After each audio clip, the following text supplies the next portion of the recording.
অনেক সুন্দর বাতাস চলছে এখানে, পুরো গ্রিন চারোটা দিক। আসলাম মাকে নিতে, আর অন্যবার যেমনি ট্রেনে এসে নামি নাওজান স্টেশনে, এবার নামলাম বুকাজান স্টেশনে। তো এসে পৌঁছে গেলাম স্টেশনে। প্রথমে আমরা 1 নম্বরে ছিলাম, মানে অ্যানাউন্সমেন্ট হলো যে 3 নম্বরে আসবে ট্রেন। তো আবার এখানে দেখুন পুরো জায়গাটি শুধু সুপারি বাগান। আর এসে পৌঁছে গেলাম একটু আছে। তো ফাইনালি অটো চলে এসেছে, চলুন এখন বের হয়ে যায়। গুড মর্নিং, কেম ছে my lovely viewers and welcome to my blog. আর এখন আছি বালিপাথরে, আসলাম মাকে নিতে। আর অন্যবার যেমনি ট্রেনে এসে নামি নাওজান স্টেশনে, এবার নামলাম বুকাজান স্টেশনে। কারণ নাওজান স্টেশন নেমে আমাকে আবার এই বালিপাথার নেপালপট্টি যেটা নাও ঘাট আছে সেখান পর্যন্ত আসতে হয়। কালকে দিদিকে ফোন করলাম আর জানলাম যে সেই দলনটা ভেঙে গেছে, তো তার জন্য এই পারে আবার তো কোনো রাস্তা ছিল না, তার জন্য বুকাজান নেমে বুকাজান থেকে সুকানজান বাই অটো, তারপরে সুকানজান থেকে বালিপাথার আসলাম। আর এখন এই বালিপাথার বাজার থেকে দিদিদের গ্রাম, মানে নেপালপট্টি যেটা, সেখান পর্যন্ত হেঁটেই যাচ্ছি, অটো পাইনি। অনেক সুন্দর বাতাস চলছে এখানে, পুরো গ্রিন চারোটা দিক, তার মাঝে এই রাস্তাটা, কি বলবো, অনেক সুন্দর ঠান্ডা বাতাস চলছে। আর আজ ট্রেনও লেট ছিল, আমি আসলাম অবোধ আসামে। অবোধ আসামেই আসলো আপনার ডিপুতে মোটামুটি 9টাই বেজে গেছে, বাট প্যাসেঞ্জারের তখন পর্যন্ত কোনো খবর ছিল না, তাই অবোধে এসে গেলাম।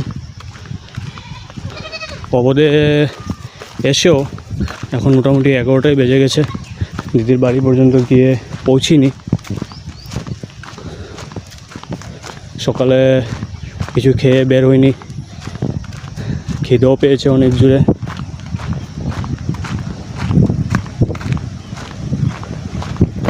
দেখুন অনেক সুন্দর গাছপালা চারদিকে,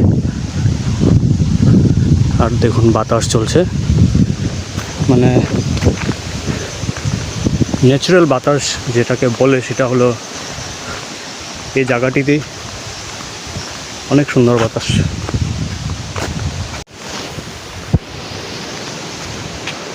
কি সুন্দর বাতাস চলছে আজকে। গরমও দিয়েছে অনেকটা, বাট বাতাসও অনেক সুন্দর চলছে, তাই গরমটা বোঝা যাচ্ছে না।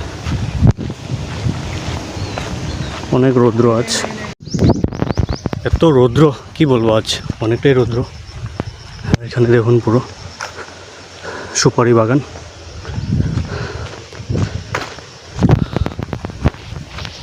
আরও কত সময় লাগবে জানি না, অনেকটা দূর আছে দিদির ঘরটা এই বাজার থেকে বালিপাথার।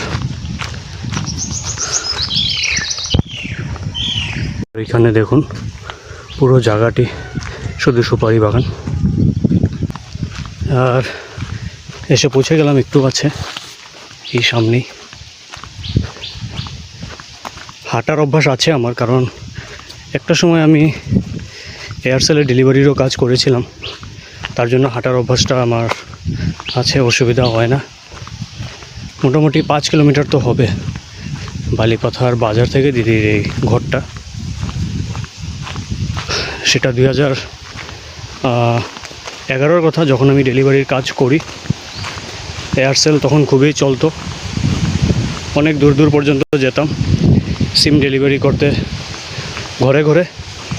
আর ঠিক এরকমই রৌদ্রও থাকতো, বাট সিচুয়েশন ছিল এরকমই যে উপায় ছিল না, এই রোদ্রের কাজ করতাম। আর এখানে দেখুন একটা সুন্দর মন্দির হবে নেপালিদের। তো দুপুরে লাঞ্চ করে নিলাম, আর এখন অপেক্ষা করছি অটোর জন্য। অটো ড্রাইভারকে ফোন করেছে জ্যাম্বু, দেখি কত সময় লাগে আসতে। আর জাস্ট অ্যাপসে দেখলাম যে 3:30 দেখাচ্ছে প্যাসেঞ্জার ট্রেন বুকাজানে আসবে। এখান থেকে ডাইরেক্ট চলে যাব বোকাজান স্টেশন অবধি। তো ফাইনালি অটো চলে এসেছে, চলুন এখন বের হয়ে যায়। আর টাইমটা অনেকই কম আছে, সময়ও হয়ে গেছে।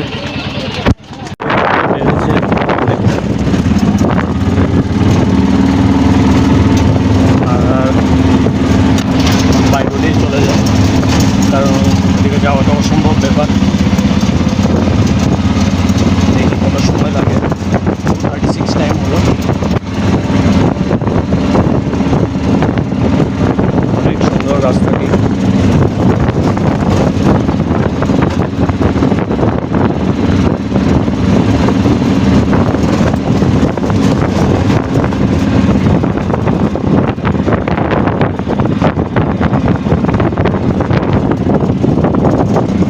বসে আছে একদম চুপচাপ।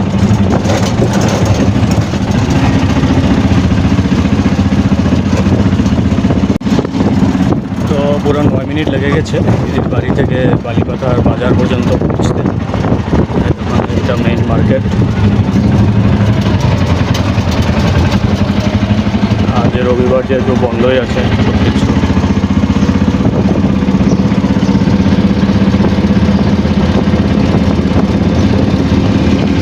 সোমবারে এখানে বাজার বসে, মানে কালকে বসবে।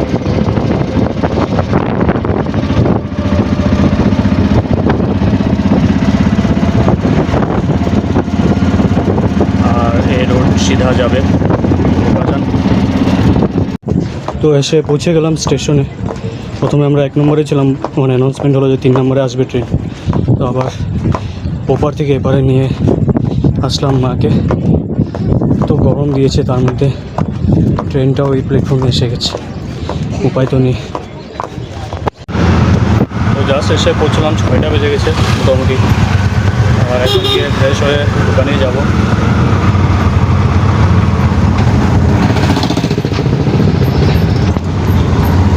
আমাদের ডিপো মার্কেট রবিবারের মোটামুটি বন্ধই থাকে, কিছু কিছু খোলা থাকে। এখানে আসলে হলো অনেক সময়। তো এখন নিয়ে আসলাম, এই দেখুন এখানে আছে চা, গজা, লাল চা, বিনা চিনি আর গজা, যেটা আমরা রোজ খাই। চলুন খেয়ে নিই। পাউটা অনেক ব্যথা করছিল, তাও কী করব, ও তো বুড়ো হয়ে গেছে না, যেতে পারবো না, আমি গেলাম। ঘরে আসার হলো অনেক সময়, এসে রাতের খাবার খেয়ে নিলাম। আর কাল সোমবার, মোটামুটি অনেক কিছু বাজার করার আছে, দেখি কতটুকু বাজার করা হয়।